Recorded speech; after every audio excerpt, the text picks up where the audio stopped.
ಪದಗಳಾಗಿ ಹೇಳೋಕ್ಕೆ ಸಾಧ್ಯ ಇಲ್ಲ. ಚಿರಋಣಿ, ಅವ್ರು ಕೊಟ್ಟಿರೋ ಪ್ರೀತಿಗೆ ನಾನು ಯಾವತ್ತೂ ಆಭಾರಿ.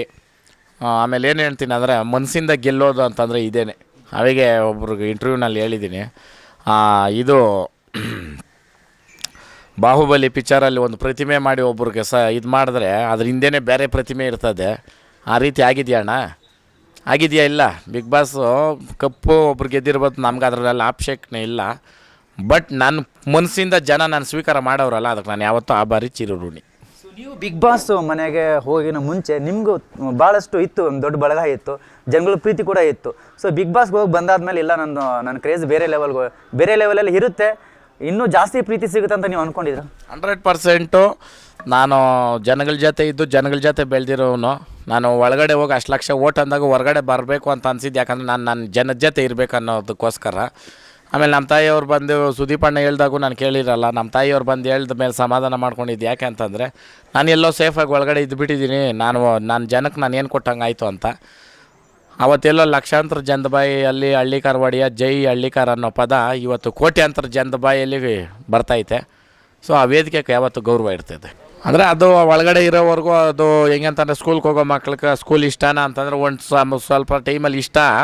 ಬಟ್ ಅದರಿಂದ ಹೊರಗಡೆ ಬರೋದೂ ಇಷ್ಟನೇ. ಹಂಗೇ ಬಿಗ್ ಬಾಸೂ ಒಳಗಡೆ ಇರಬೇಕಾದ್ರೆ ಅದ್ರ ಬಗ್ಗೆ ಒಂದು ಗೌರವ, ಅಲ್ಲಿರ್ತಕ್ಕಂಥ ಸ್ಥಳದ ಬಗ್ಗೆ, ಅಲ್ಲಿರ್ತಕ್ಕಂಥ ಕಂಟೆಸ್ಟೆಂಟ್ ಬಗ್ಗೆ ಒಂದು ಅಭಿಮಾನ, ಪ್ರೀತಿ ಇರ್ತದೆ. ಬಟ್ ಎಲ್ಲೋ ಹೊರಗಡೆ ನಮಗೂ ಒಂದು ಜೀವನ ಐತೆ, ನಮ್ಮವರು ಅಂತವ್ರೆ, ನಾವು ಅಲ್ಲೂ ಹೋಗ್ಬೇಕು ಅನ್ನೋದು ನಿಜ ಅಲ್ವಾ? ಅದೇ ಅಷ್ಟೇ. ಪದಗಳಲ್ಲಿ ಹೇಳೋಕ್ಕೆ ಸಾಧ್ಯ ಇಲ್ಲ, ಹೇಳ್ತಾ ಇದ್ದೀನಲ್ವಾ. ಅದಕ್ಕೆ ನಾವು ಯಾವತ್ತೂ ಆಭಾರಿ, ಚಿರಋಣಿ, ಇಷ್ಟು ಮಾತ್ರ ಹೇಳೋಕ್ಕೆ ಸಾಧ್ಯ. ನಾನು ಯಾವತ್ತೂ ಜನದಲ್ಲಿರೋನು, ಜನಕ್ಕೋಸ್ಕರ ಇರೋನು, ಹಳ್ಳಿಕಾರ ಉಳ್ಸೋಕ್ಕೋಸ್ಕರ ನನ್ನ ಧ್ವನಿ ಯಾವಾಗ್ಲೂ ಮುಂದಿರ್ತದೆ. ಇವಾಗ ಯಾವಾಗ ಕೆಲವು ಸೊಳ್ಳೆಗಳಿಗೂ ಹೋಲ್ಸೋಕ್ಕಾಗಲ್ಲ, ಏನೋ ಒರ್ಜಿನಲ್ ಅಂತೆ, ರಿಯಲ್ ಅಂತೆ, ಏನೇನೋ ಹೇಳ್ತಾವ್ರೆ. ನಾನು ಹಳ್ಳಿಕಾರ ಅಂತ ಧ್ವನಿ ಎತ್ತಿದಾಗ ಇವೆಲ್ಲ ಎಲ್ಲಿದ್ವು ಅರ್ಥ ಮಾಡ್ಕೊಬೇಕು. ನಿಂದಿಸುವವ್ರು ಇರಬೇಕು ಈ ಹಂದಿ ಅಂತೆ ಅಂತ ಯಾವುಗಳನ್ನೆಲ್ಲ ಆ ಹಂದಿಗೂ ಹೋಲ್ಸೋಕ್ಕಾಗಲ್ಲ. ಹಂದಿ ವೇಸ್ಟ್ ಆಗ್ತದೆ ನೋಡಿರಿ, ಅದ್ರಿಗೆ ಸಮಾನರವರು ಅಷ್ಟೇ.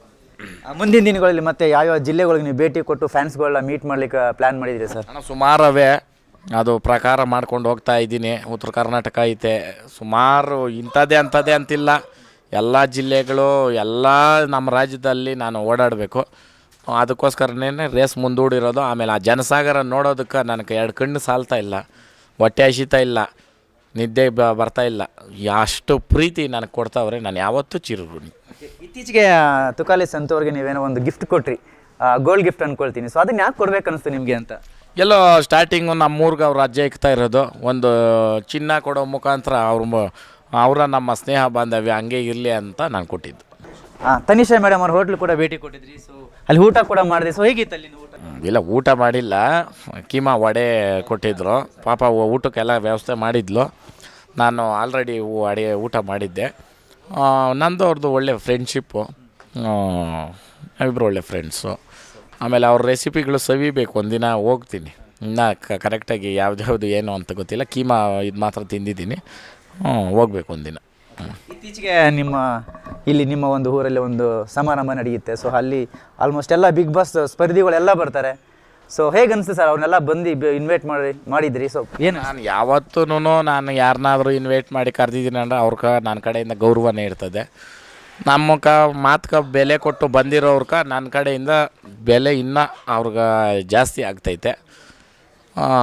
ಆಮೇಲೆ ಕೆಲವೊಬ್ಬರು ಕಾರ್ಡ್ ಕೊಟ್ಟು ಬರ್ದಿರೋ ಇರೋರ್ಗೆ ಅದೇ ಲಾಸ್ಟ್ ಅಂತ ಕೂಡ ನಾನು ಹೇಳ್ತೀನಿ. ಫಿಲಿಮ್ ಹೀರೋ 10 ಜನ ಹೀರೋಯಿನ್ ಜೊತೆ ಮಾಡ್ರೆ 10 ಜನ ಹೀರೋಯಿನ್ ಕಟ್ಕೊಳಕ್ಕಾಗ್ತದ? ಅದು ಒಂದು ಪ್ರೀತಿ ಬಾಂಧವ್ಯದಲ್ಲಿ ಕೈ ಹಿಡ್ಕೊಂಡು ಹೇಳ್ಕೊಂಡು ಹೋದರೆ ಅದನ್ನು ಬೇರೆ ರೀತಿ ಹೇಳೋದು ತಪ್ಪಾಗುತ್ತೆ. ಸ್ನೇಹ ಬಾಂಧವ್ಯ, ಅದು ಸ್ನೇಹ ಬಾಂಧವ್ಯ ಹೆಂಗೆ ಅಂತಂದರೆ ಸಂಬಂಧಕ್ಕೂ ಮೀರಿದ್ದು ಅಲ್ವಾ? ಅದು ನಾನು ತನಿಷಾ ನಾನು ಒಳ್ಳೆ ಫ್ರೆಂಡ್ಸ್, ಅದರಲ್ಲಿ 2 ಮಾತಿಲ್ಲ.